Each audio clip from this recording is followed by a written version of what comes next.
हे आपण बघितलेलं आहे.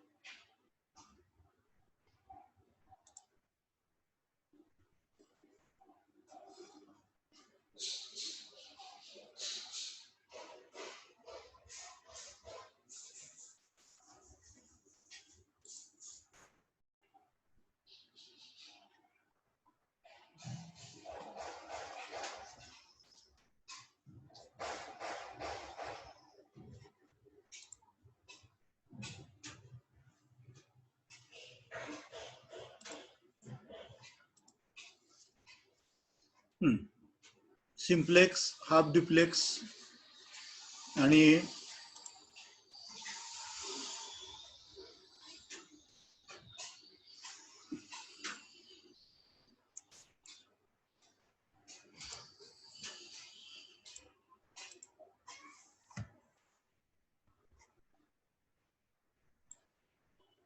this is simplex.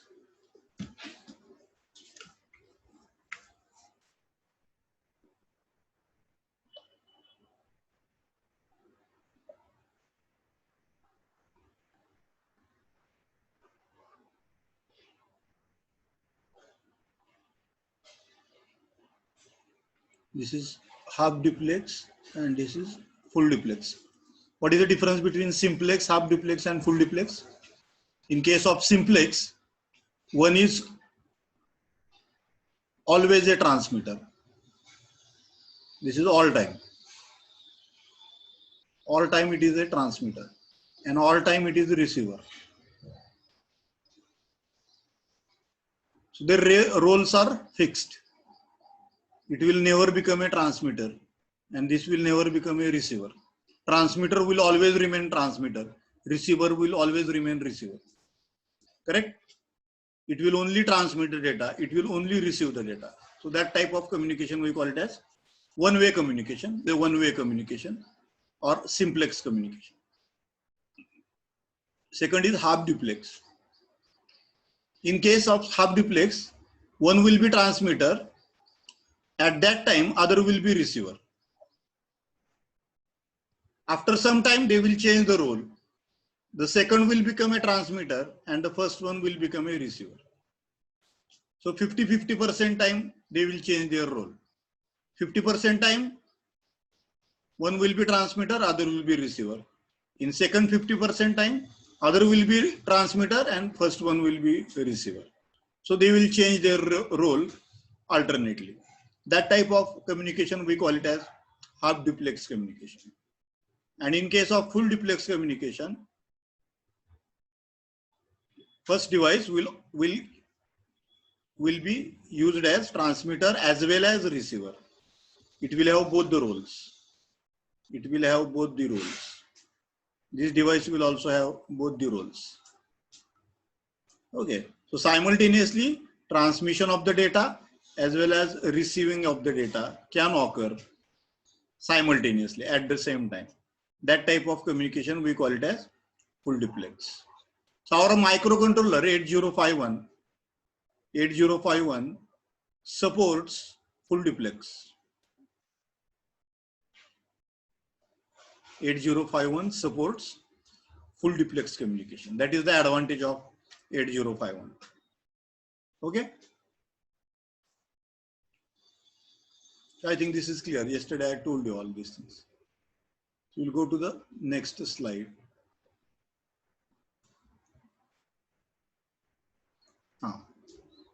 This also I told you slightly that how the data framing is done. Data framing means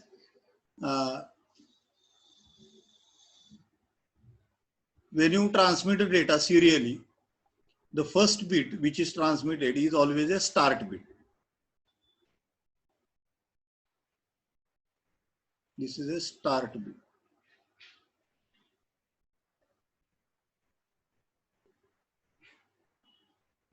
Okay. And then comes, after the start bit, then we have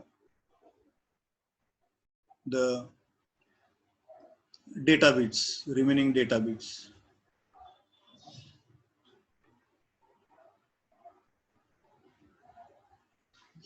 Then we have 8 data bits.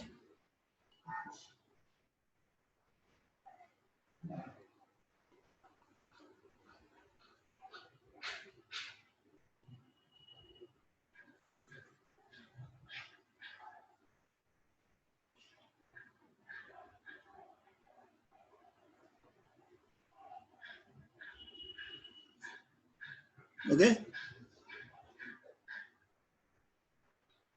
And after that, we again have the stop bit.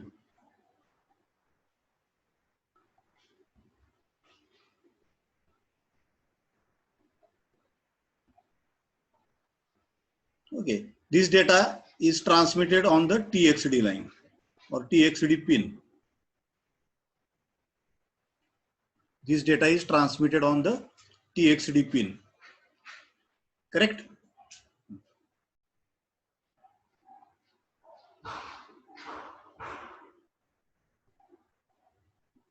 So this is the 8-bit data. This is your 8-bit data.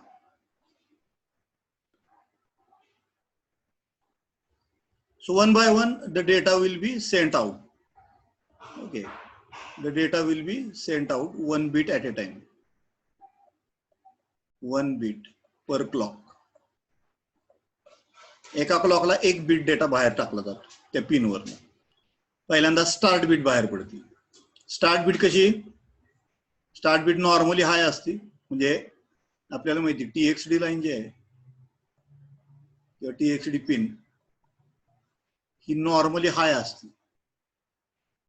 Normally ज्यावेळेस तुमचं communication नाहीये कुठलंच, त्यावेळेस ही pin हाय ठेवली जाते. आणि ज्यावेळेस आता याला कम्युनिकेशन करायचं म्हणजे डेटा ट्रान्समिट करायचा, त्यावेळेस ही पिन पहिल्यांदा लो केली जाते. पहिलं काम हे केलं जातं. ही पिन हाय कडनं लो कडे गेली की इकडच्या डिव्हाइसला लगेच कळतं. इकडे तुमचा रिसिव्हर आहे या बाजूला, बरोबर आहे.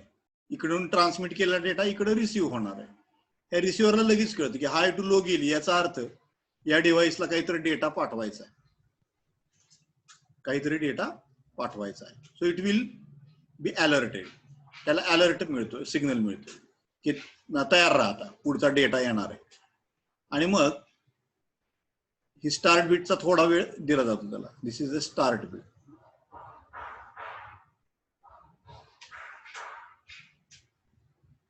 ठीक आहे. Start bit high to low केली जाते, ती थोडा वेळ लो ठेवली जाते,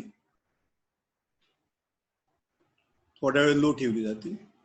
आणि त्यानंतर मग तुमचा डेटा जो काय असेल तो, आता मी काय लिहित नाही तर डेटा एक्स लिहितो, 1 किंवा 0 काही पण असू शकतो data.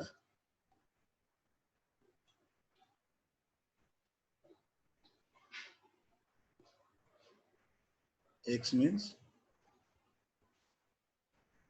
1 or 0. Data can be anything. Correct. तर अशा प्रकारे तुमचा पहिल्यांदा स्टार्ट बिट पाठवली जाते. स्टार्ट बिट काय केली जाते? पहिल्यांदा TXD पिन लो केली जाते, थोड्या वेळ ती लो ठेवली जाते, 1 किंवा 2 क्लॉक सायकल्स. त्यानंतर मग पहिली बिट पाठवली जाते D0, नंतर D1 पाठवली जाते, नंतर D2 पाठवली जाते. असं करत शेवटी D7 पाठवली जाते. अशा 8 बिट प्रत्येक क्लॉकला 1-1 बिट बाहेर टाकली जाते. बिट कशी 0 किंवा 1 जे असेल ते व्होल्टेज तिकडे दिलं जातं पिनला.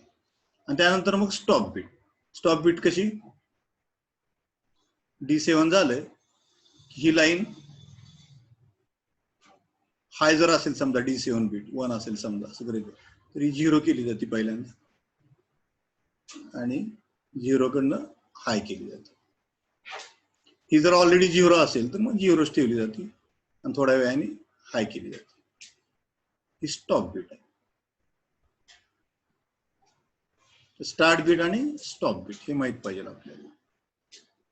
Okay. So in this way this is called as data frame. 10 बिटचा डेटा फ्रेम आहे. एक स्टार्ट बिट, एक स्टॉप बिट आणि 8 data bits. So totally it is 10 bit. Totally तीच 10 बिट फ्रेम, याला डेटा फ्रेमिंग म्हणतात. डेटाची अरेंजमेंट अशी केली जाते. ओके, इथे दिसतंय बघा तुम्हाला. Finally start bit is low केली जाते. when there is no transfer of the signal, this pin is high. TXD pin high असते.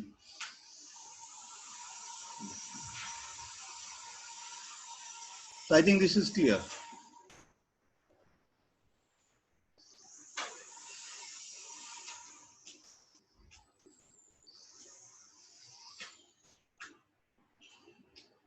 इथं दाखवलंय बघा. इथं डेटा तुम्हाला दिलेला आहे.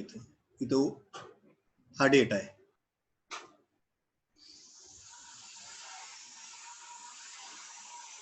हेक्साडेसिमल मध्ये 4 1. 4 म्हणजे 0 1 0 0 आणि 1 म्हणजे 0 0 0 1. म्हणजे 41 हा डेटा पाठवलेला आहे, बाहेर ट्रान्समिट केलेला आहे, असा त्याचा अर्थ आहे.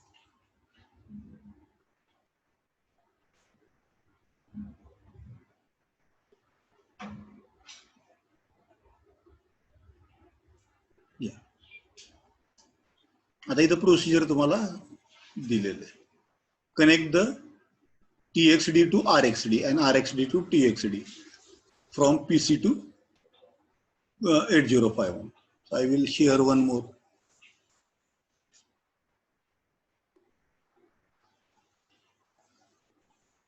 Whiteboard share करतो मी.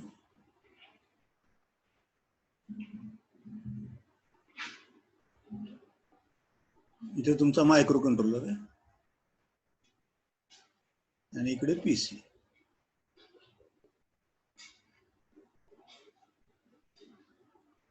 Okay, so this is a microcontroller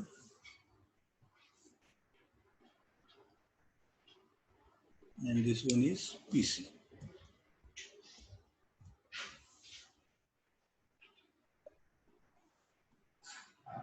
ठीक आहे, हा मायक्रो कंट्रोलर आहे आणि हा PC. आता या दोघांमध्ये सिरियल कम्युनिकेशन आपल्याला करायचं. तर त्याची मेथड कशी? तर मायक्रो कंट्रोलरची TXD लाईन जी आहे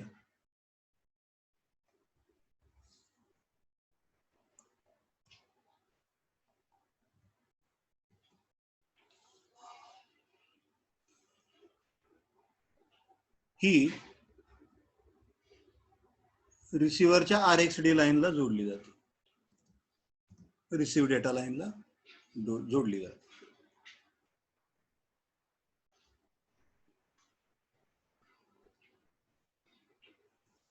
आणि मायक्रो कंट्रोलरची RXD लाईन जी आहे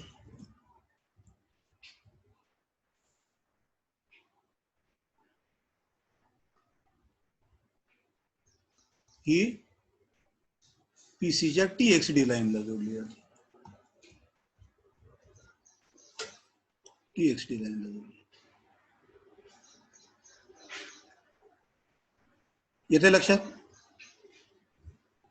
जसं मायक्रो कंट्रोलरकडे TXD आणि RXD अशा 2 पिन्स आहेत, तसं PC कॉम्प्युटरकडे सुद्धा 2 पिन्स आहेत, RXD आणि TXD. हा ज्यावेळेस ट्रान्समिट करत असेल त्यावेळेस हा रिसिव्ह करणार, त्याच्यामुळे ह्याच्या RXD पिनला जोडावं लागतं. आणि हा ज्यावेळेस ट्रान्समिट करत असेल PC त्यावेळेस मायक्रो कंट्रोलर रिसिव्ह करणार. म्हणजे मायक्रो कंट्रोलरच्या RXD पिनला जोडायची.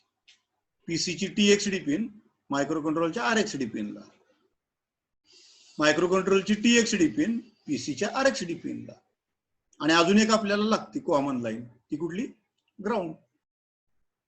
याच्या व्यतिरिक्त आपल्याला ग्राउंड पण लागतो.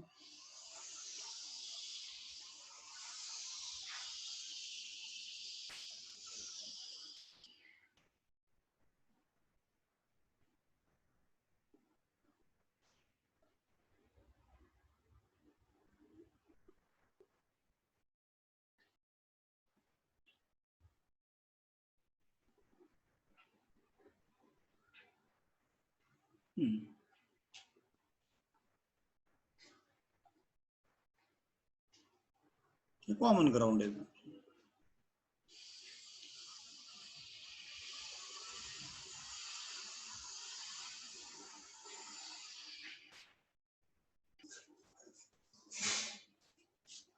Okay, so the picture is now clear. This way the communication will go. So microcontroller can transmit the data to the PC, personal computer. Personal computer simultaneously can transmit the data to the microcontroller. They can both exchange the data. Okay, but the ground has to be common. This is for wired communication. हे जे बोलतोय आपण ते कशाच्या संदर्भात आहे? It is regarding wired communication.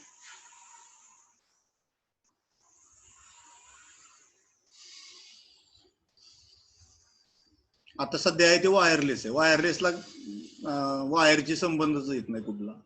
वायरलेसच असते ते. वायर जर जोडणार असतील, वायर्ड कम्युनिकेशन जर असेल तर ते या प्रकारे असते. ओके,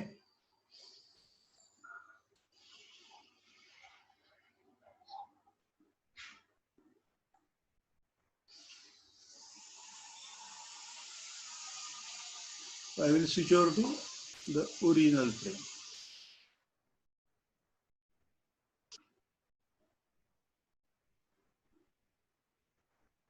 इथं आलो होतो.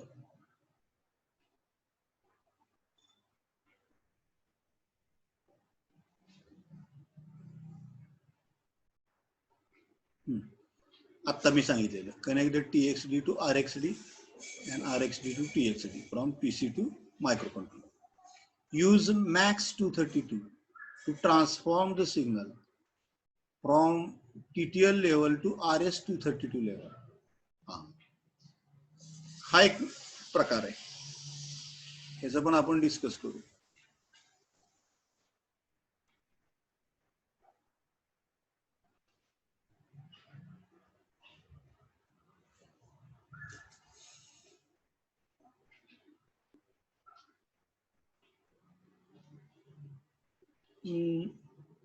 हे तर कळालं तुम्हाला, पहिले क्लिअर करतो मी.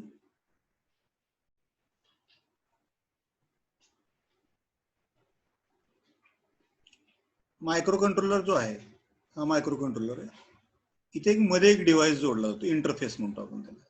मध्ये एक इंटरफेसिंग डिव्हाइस जोडला जातो. तसंच इथं पण एक पीसी ला सुद्धा एक इंटरफेसिंग डिव्हाइस जोडला जातो.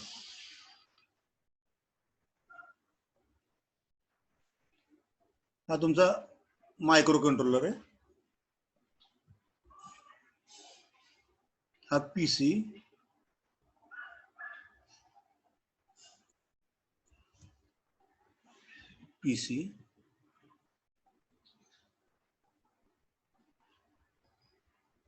हा MAX 232 interface device.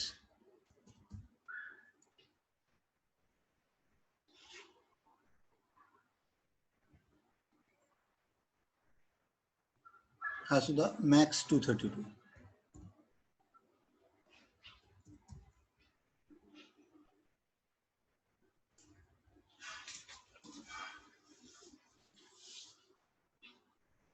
Okay,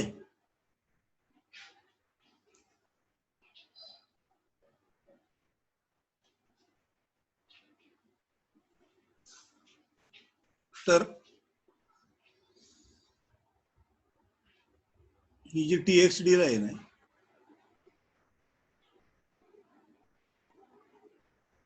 micro कंट्रोलरची TXD लाईन ही MAX ला जोडली जाते आणि MAX ची रिसीव्ह लाईन आहे ती ह्याच्या RXD ला जोडली जाते.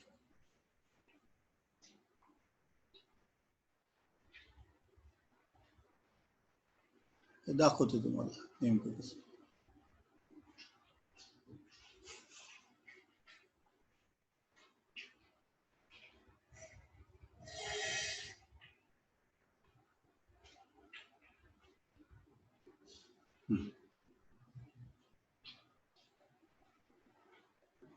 Correct.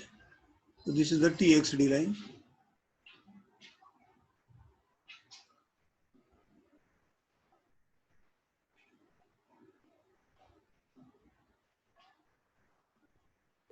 This is RXD line.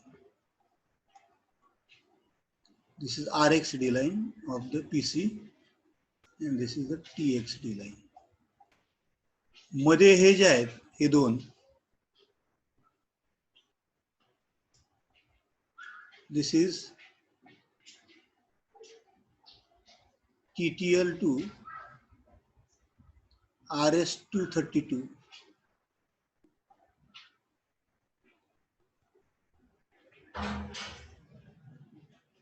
conversion. TTL to RS-32 and RS-232 to TTL.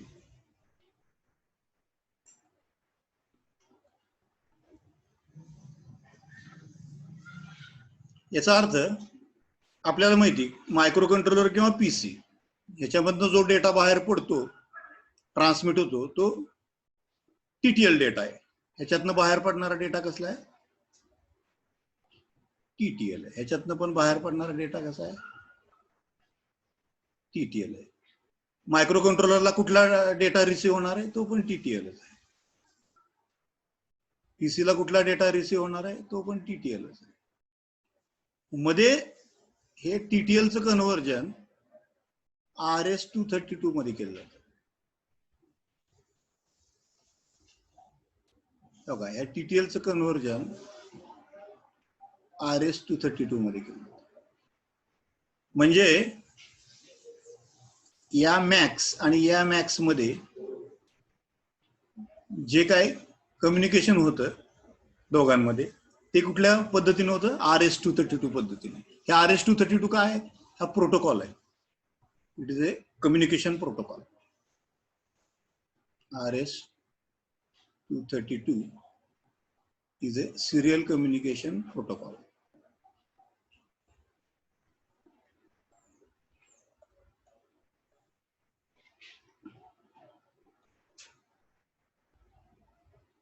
प्रोटोकॉलचा अर्थ काय? नियम आहेत. सिरियल कम्युनिकेशनचे नियम सांगतो. काय नियम सांगतो आपल्याला? तर ज्यावेळेस तुमचा डेटा 0 असेल, ज्यावेळेस तुमचा डेटा 0 असेल त्यावेळेस +5 व्होल्ट सेंड केलं जातं. ज्यावेळेस डेटा तुमचा 1 असेल त्यावेळेस -5 व्होल्ट सेंड केलं जातं. काय प्रोटोकॉल आहे? ह्याला म्हणायचं TTL टू RS-232. हा TTL झाला आणि हा RS-232.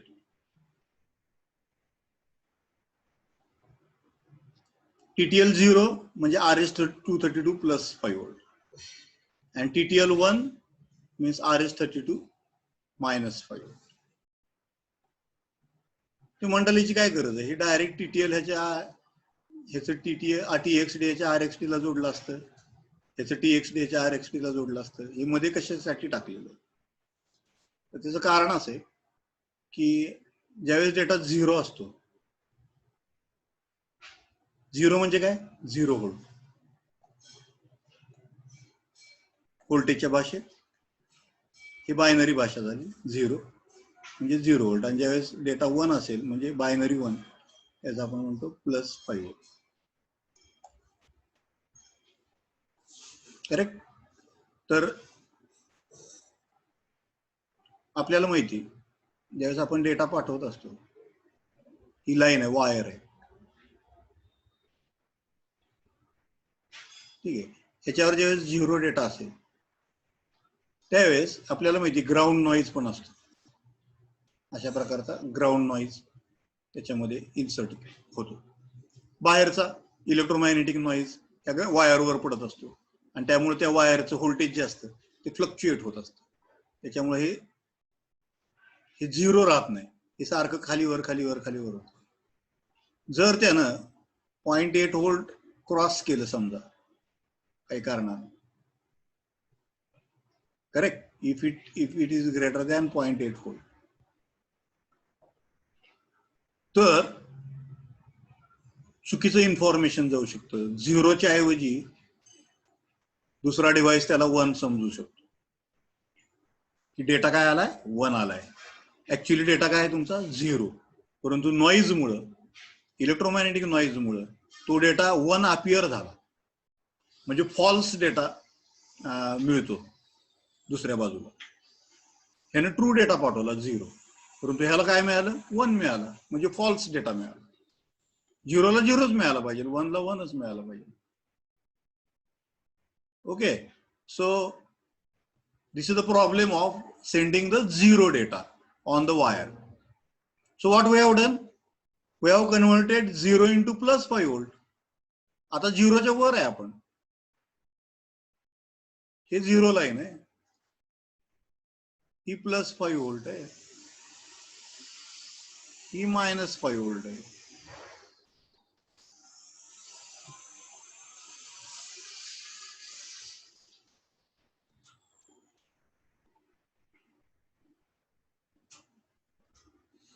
ज्यावेळेस डेटा 0 असेल त्यावेळेस आउटपुट काय असणार? Plus 5 volt.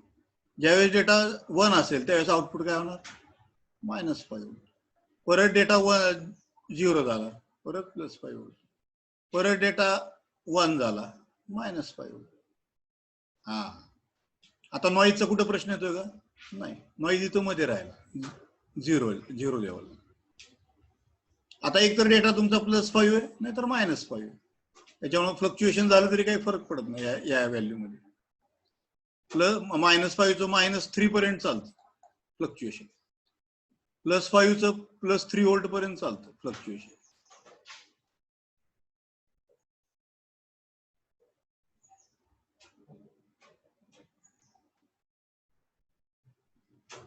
+3 वोल्ट पर्यंत चालतं फ्लक्च्युएशन.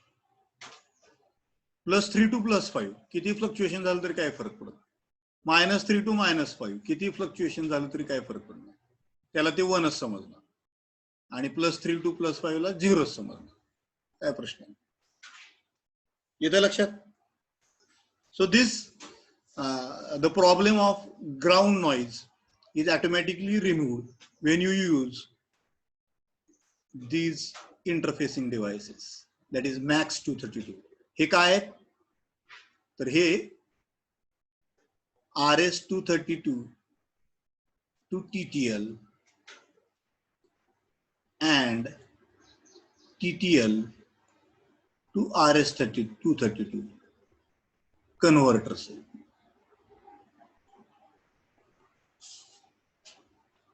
बरोबर आहे.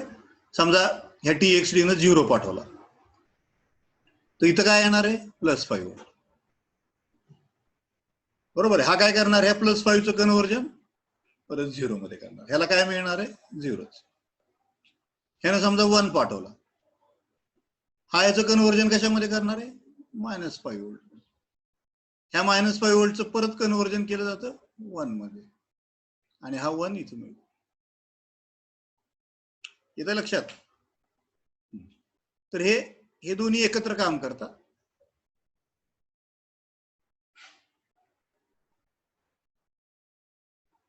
एक मिनिट.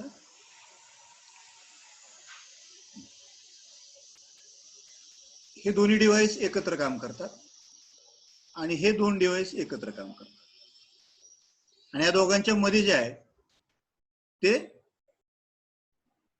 तुमचं वायर कम्युनिकेशन. तुमची वायर ऍक्च्युअली कुठे आहे? इथे आहे.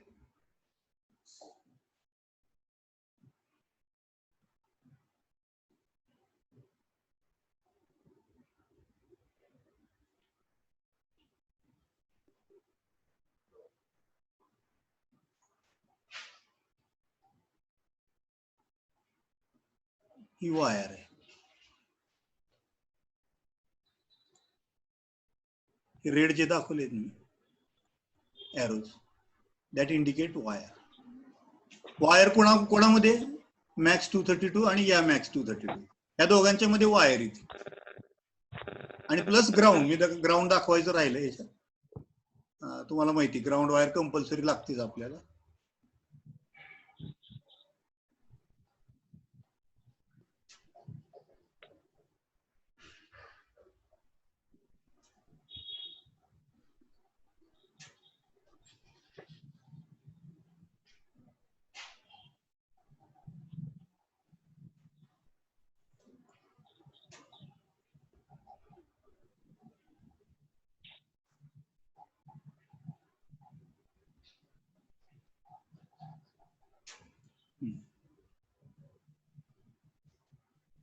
यांच्यामध्ये ग्राउंड वायर आहेच.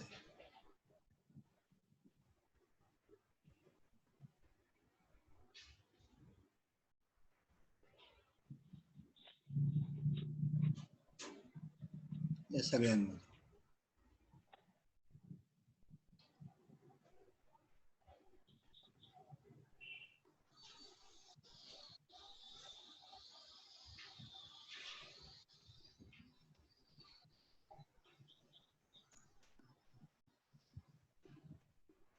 this is your ground.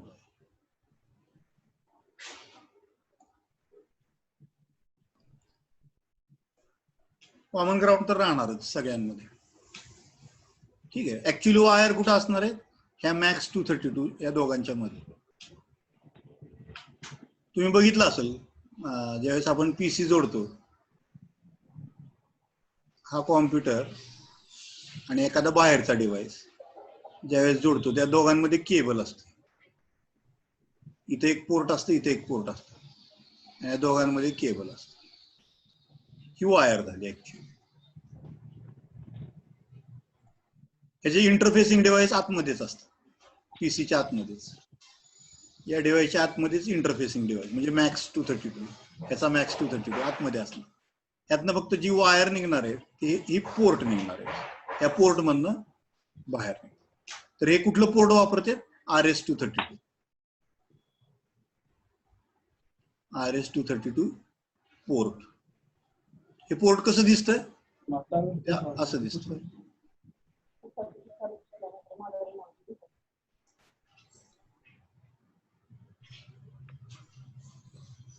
हे पोर्ट तुमचं असं दिसतं. दाखवतो.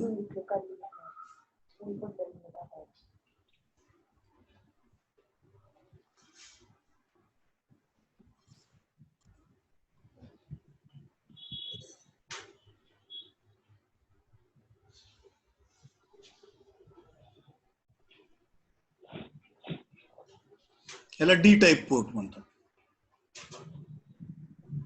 कसलं? त्याला नाव आहे डी टाईप पोर्ट. डी चा आकार आहे, कॅपिटल डी, म्हणून त्याला डी टाईप पोर्ट म्हणतात. याच्यामध्ये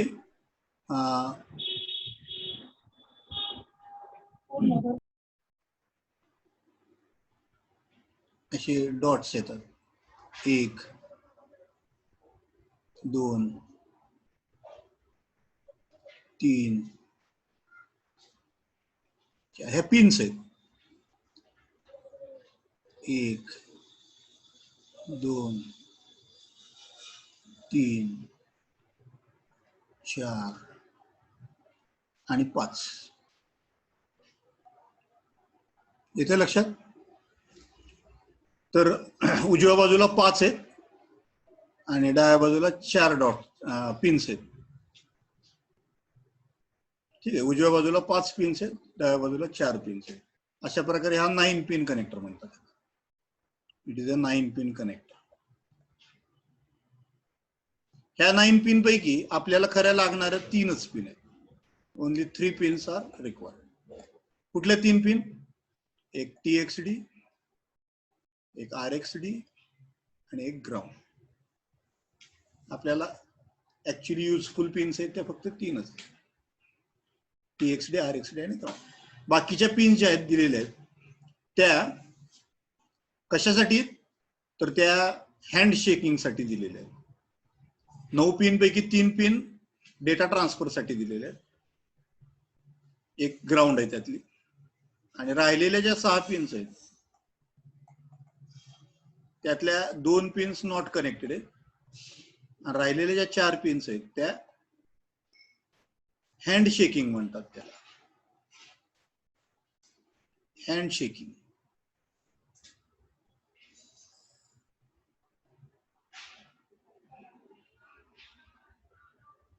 गेलं काही किती?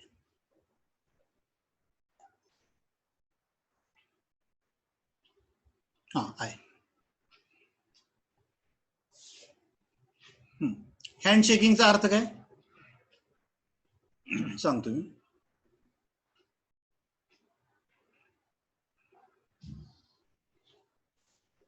हँडशेकिंगचा अर्थ असा आहे, हा डिव्हाइस आहे आणि हा डिव्हाइस आहे, हे दोन डिव्हाइस आहे, दोन्ही मायक्रो कंट्रोलर आहे. आपण मायक्रो कंट्रोलर नंबर 1, आपण मायक्रो कंट्रोलर नंबर 2. याची TXD लाईन याच्या RXD ला जोडलेली आणि याची TXD लाईन याच्या RXD ला जोडली. तर मध्ये काही सिग्नल्स पण असे पाठवले जातात. हे जे आहेत ह्याला म्हणतात हँडशेकिंग सिग्नल्स.